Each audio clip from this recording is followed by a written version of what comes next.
Ambati silks Kanchipuram sari store now in Vijayawada. Exclusive పట్టు saris, సల్వాస్ and lehengas. నమస్తే అమ్మా. నమస్తే. అమ్మా, ఇంట్లో ఎటువంటి దేవుడి ప్రతిమలు ఫొటోస్ పెట్టుకోవచ్చు? దీనికి ఏమైనా అసలు నియమం ఉందా? దేవుడి ఫోటోలు ఎలా పెట్టుకుంటామన్న దాని మీద ఆధారపడి ఉంటుందమ్మా. దేవుడి గదిలో పెట్టి పూజ చేస్తున్నామా, అలంకారంగా పెడుతున్నామా? తాకట్టులో ఉన్న బంగారాన్ని విడిపించి ఆ రోజు ఆన్లైన్ రేటుకే మేము కొంటాం. Sharma gold company. రెండు ఉన్నాయి కదా. అవునవును. మనకి దేవుడి గదిలో దేవుడి మందిరంలో పెట్టుకునే పటమే కాకుండా క్యాలెండర్ల మీద వాటి మీద వచ్చిన అందంగా ఉన్నాయి ఇంట్లో చాలా చోట్ల పెట్టుకుంటున్నాం. అలా ఎక్కడ పడితే అక్కడ అందంగా అలంకారంగా ఉండేది మనకి నచ్చినవన్నీ పెట్టుకోవచ్చు. కానీ పూజించటానికి పెట్టుకోవాల్సిన వాటివి మాత్రం కొన్ని నియమాలు ఉన్నాయి. ఏమిటి అంటే, విగ్రహం గనక అయినట్టయితే ఇంతకన్నా ఉండకూడదు. మన బొటన వేలు ఈ మొదటి కణుపు ఉందే, అంతకన్నా పెద్దది ఉండకూడదు. ఇంత ఉంటేనే దానికి బోరుడు నైవేద్యం పెట్టాలి. విగ్రహం పెరిగిన కొద్దీ నివేదనలు ఎక్కువ అవుతాయి. అందువల్ల అంత పెద్దవి పెట్టుకోకూడదు. చిన్న చిన్నవి ఉండొచ్చు, పైగా బోలుగా ఉండకూడదు, సాలిడ్గా ఉండాలి ఏది పెట్టుకున్నా. ఇప్పుడు వెండివి అవి ఎలా ఉంటాయి, పైన రేకుండి లోపల ఖాళీ ఉండి ఉంటాయి. అట్లాంటివి పూజకి పనికిరావు. అలంకారంగా పెట్టుకోవచ్చు. ఇప్పుడు షోకేసుల్లో పెట్టుకోవచ్చండి. కృష్ణుడు బొమ్మ చాలా అందంగా ఉంటుంది. ఎన్ని రకాల కృష్ణుడు ఉన్నారో, వినాయకుడివి ఎన్ని రకాలు ఉంటాయో అవన్నీ అందంగా ఉంటాయి. నృత్య గణపతి, సంగీత గణపతి, ఇలాంటివి ఇవన్నీ అందంగా ఉంటాయని చెప్పి ఇంట్లో అలంకారంగా గోడల మీద కానీ షోకేసుల్లో కానీ పెట్టుకుంటే అసలు వాటికి ఎటువంటి తప్పు లేదు, ఏమీ లేదు. కానీ పూజ చేయడానికి పెట్టుకునేటప్పుడు మాత్రం బోలుగా ఉన్న విగ్రహాలు పనికిరావు. పెద్ద విగ్రహాలు ఉంటే నివేదన ఎక్కువ చేయాలి గనక మనలాంటి ఇళ్లలో అవి పెట్టుకోవడం అంత శ్రేయస్కరం కాదు. అమ్మ, మట్టివి దొరుకుతాయి కదా, ఇప్పుడు లక్ష్మీదేవి ప్రతిమలు అలాంటివి మట్టితో చేసినవి ఉంటాయి. అవి కూడా దానికి కూడా లెక్క ఉందా సైజు? దానికి లెక్కలేదమ్మా. అసలు అవి మనం మామూలుగా దేవుడి గూట్లో అవి పెట్టుకుని చేస్తామా? చెయ్యం కదా, సాధారణంగా చెయ్యం. వాటిని ఏమిటి, పూర్వకాలం అయితే ఇలాంటివి ఎక్కువ లేని రోజుల్లో ఏం చేసేవారు, ఇంట్లో ఒక గూడు పెట్టి ఆ గూట్లో ఈ ముఖ్యంగా రాముడు, సీత, లక్ష్మణుడు వీళ్ళ విగ్రహాలే పెట్టేవాళ్ళు. అవి ఎక్కువగా ఉండేవి. అవి అక్కడ పెట్టుకునేవారు. ఎవరైనా ఇష్టం ఉంటే దానికి ఓ పువ్వు పెట్టడము, ఓ దీపం పెట్టడము చేసేవాళ్ళు, లేకపోతే లేదు. ఎందుకంటే రోజు పూజ చేయం కదా వాటికి. ఓకే, రోజు పూజ చేసుకునేటటువంటి విగ్రహాలు మాత్రం చిన్నవే ఉంటాయి, మిగిలినవి అలంకారమే. అలాగే ఫోటోలు కూడా అనేక రకాలైనటువంటి ఫోటోలు. అసలు దేవుడి గది ఎంత ఉంటుంది, ఎన్ని ఫోటోలు పెట్టగలరు? అందుకని మీ ఇష్టదైవానికి సంబంధించినటువంటి ఫోటో ఏదైనా పెట్టుకోండి. రాముల వారి సాధారణంగా ఇప్పుడు ఏదో కాలం మారిపోయింది, కానీ కొద్ది రోజుల క్రితం వరకు కూడా ప్రతి ఇంట్లోనూ పూజ మందిరంలో ఉన్నటువంటి ఛాయాచిత్రం అంటే ఫోటో ఏదైనా రామ పట్టాభిషేకం ఫోటోనే ఉంటూ ఉండేది ఎవరిళ్లల్లో అయినా. దక్షిణ దేశంలో అందరికీ రాముడు ఆరాధ్య దైవం అండి. ఇక్కడ తిరిగాడు. ఉత్తర దేశంలో కన్నా మీరు గమనించి చూసినట్టయితే రాముడి పేరు దక్షిణ దేశంలోనే ఎక్కువ మందికి ఉంటుంది. అందువల్ల అది ఎక్కడ చూడు మనకి, ఇదిగో ఇక్కడ రాముడు ఇక్కడ కూర్చున్నాడు, సీతమ్మ ఈ నదిలో ఇక్కడ స్నానం చేసింది, ఆ లక్ష్మణుడు ఇక్కడ పళ్ళు తెచ్చాడు, ఇలాంటి ప్రతిదానికి ఏదో ఒక లెక్క చెప్తాం. అంచేత రాముడితో మనకి చాలా దగ్గర సంబంధం ఉంది కనుక ఇక్కడ అంతా రామారాధన ఎక్కువ. ఇప్పుడు అది కొద్దిగా మారింది. మధ్యలో కొంతకాలం వెంకటేశ్వర స్వామి ఆరాధన చేస్తాం, ఇప్పుడు మళ్ళీ సాయిబాబా అంటున్నాం. ఇంకేమన్నా కొత్త దేవుడు వస్తే కొత్త దేవుడిని అయినా ఆరాధిస్తాం. మనం అసలు దేవుడిని పక్కన పెడతాం. ఇది ఒక దోషాల్లో ఒకటిగా పరిగణిస్తారు. మీరు కొత్తగా ఉన్న దైవాలను ఎంతమంది నాన్న ఆరాధించండి, తప్పేం లేదు. కానీ మీ కులదైవం ఎప్పటి నుంచో 2-3 తరాలుగా మీ ఇంట్లో వాళ్ళు ఎవరిని ఆరాధిస్తున్నారో వారి పూజ మాత్రం మానకూడదు. అదొకటి ఉంది కనుక ఇలా సాధారణంగా రామ పట్టాభిషేక చిత్రం ఉండేది. రామ మందిరం లేని గ్రామం లేదు మనకి. దేవాలయం లేకపోవచ్చు, కానీ ఒక రాముడి ఫోటో పెట్టుకుని భజన చేసేటటువంటిది మనకి ఈ ప్రాంతాలన్నీ ఉన్నాయండి. అవునమ్మా.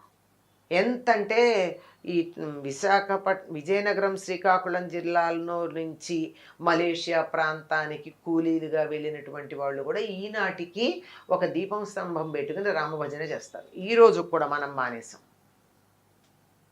అట్లా ఆ రాముల వారి విగ్రహం ఒక ప్రశాంతతగా ఉంటుంది, అందంగా ఉంటుంది అనిపిస్తే కృష్ణుడిది పెట్టుకోవచ్చు, అమ్మవారిది పెట్టుకోవచ్చు. ఎన్నున్నా ఇవి పరిమితంగా ఉండడమే చాలా మంచిది. తర్వాత రకరకాల సిద్ధాంతాలు ఉన్నాయి వీటికి. ఏ సిద్ధాంతం ఎంత వరకు దానికి వ్యాలిడిటీ ఉంది అన్నది ఆలోచించాలి.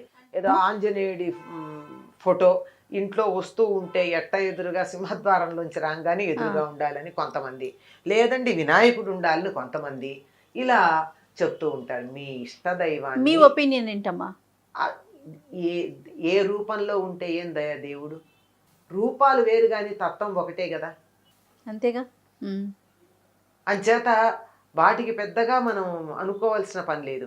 కానీ ఒక పూజ చేయడం అంటూ గంధము కుంకుమ పెట్టి పూజ చేయడం మొదలుపెట్టిన తర్వాత ఆపకూడదమ్మా. మనం ఇలా అందంగా పెట్టుకునే వాటికి మనం ఫోటోలో బొట్టు ఉంటుంది కానీ మనం గంధం పెట్టం దానికి, గంధం కుంకం. దేవుడి గదిలో పెడితే ఖచ్చితంగా గంధం కుంకం పెడతాం. అది పెట్టామంటే దాన్ని పూజ చేస్తున్నామని అర్థం. ఇది అలంకారప్రాయంగా అందంగా ఉండడానికి రామభావనం కృష్ణ భావనం నాలో కలగడానికి ఒక ప్రేరణగా ఇక్కడ పెట్టుకున్నాను, అక్కడ పూజకు పెట్టుకున్నాను. అందుకని పూజకు పెట్టుకునేవి మీ కులదైవం ఎవరైతే వాళ్ళని పెట్టుకోండి. ఎవరి పేరుని మీరు అర్చనలు చేసి స్తుతులు చేస్తారో అవి పెట్టుకోండి. మిగిలినవి ఇంట్లో అందంగా ఎక్కడైనా పెట్టుకోవచ్చు. విగ్రహాలైనా సరే ఫోటోలైనా సరే. పెద్ద పెద్ద విగ్రహాలు అయితే మాత్రం నిత్య పూజలో పెట్టుకుంటే అంత నైవేద్యం పెట్టాలి, మరి పెట్టగలరా ఆలోచించుకోండి. శివలింగం కూడా ఇంట్లో పెట్టుకోకూడదు అని అంటూ ఉంటారు కదమ్మా, అది కరెక్ట్? లేదమ్మా, పెట్టుకోవచ్చు. కాకపోతే ఉంటే ఏంటంటే దానికి కాస్త నీళ్లు పోస్తూ ఉండాలి. రోజు పోయినా కనీసం వారానికి ఒక్కసారి అభిషేకం చేయాలి. రోజు చేయడం మంచిది. ఇంట్లో శివలింగం ఉంటే ఎంత పెద్ద దానికి మీరు ఏమి ఎక్స్ట్రా ఏం చేయక్కర్లా. ఆ దేవుడికి పూజ చేసేటప్పుడే పువ్వు పెట్టడానికి వెళ్ళినప్పుడే ఈ శివలింగాన్ని ఒక వేరే పళ్ళెల్లో పెట్టి దానికి కాస్త చేత అయితే త్రయంబకమే జామహే అనుకుని, అది రాకపోతే నమ శివాయ అని చెప్పి కాసి నీళ్లు పోసి తీసి తుడిచి దానికి ఇంత గంధం కుంకం పెడితే సరి, 1 నిమిషం పని. అలా చేయగలిగితేనే శివలింగం పెట్టుకోవాలి, లేకపోతే లేదు.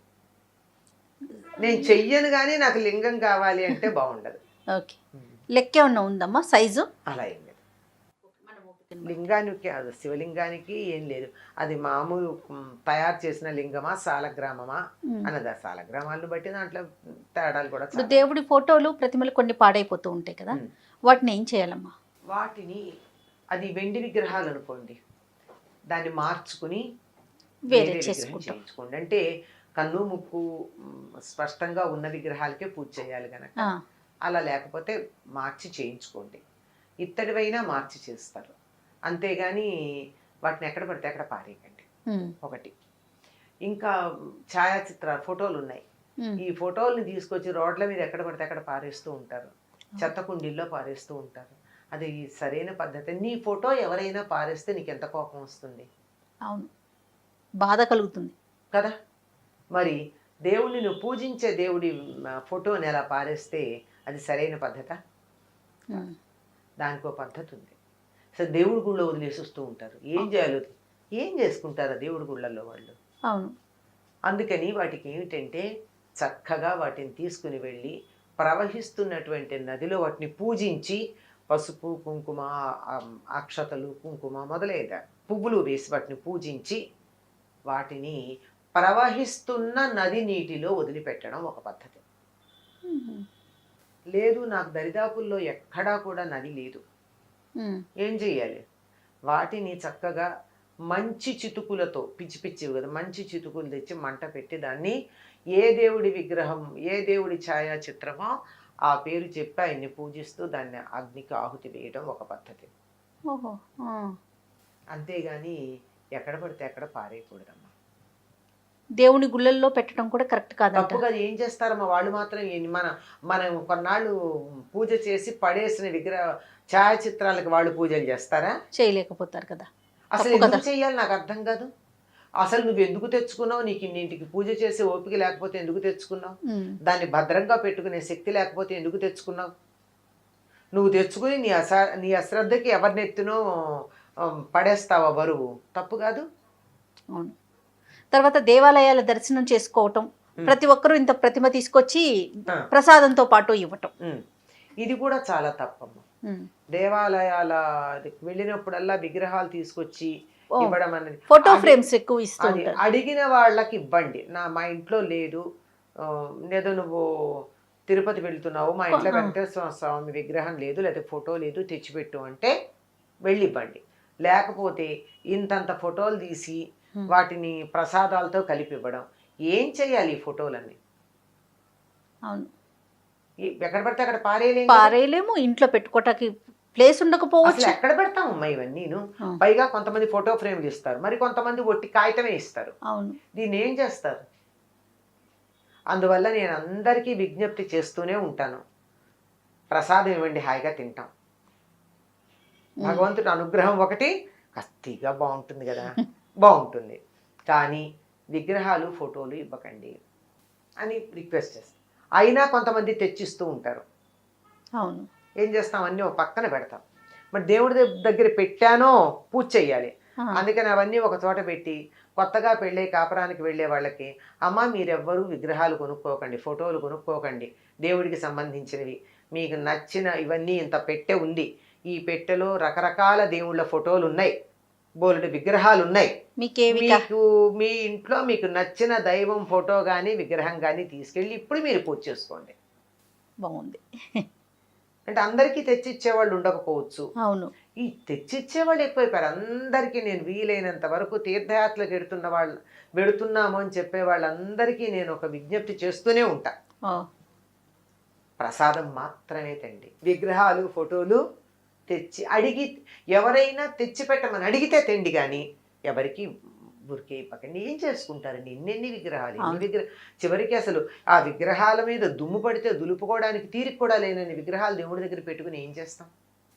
చక్కగా కొన్ని పెట్టుకోవటం, శ్రద్ధగా పూజించటం. ఒకటో రెండో మీకు ఎంత ఓపిక ఉంటే అంత, ఎంత చేయగలిగితే అంత.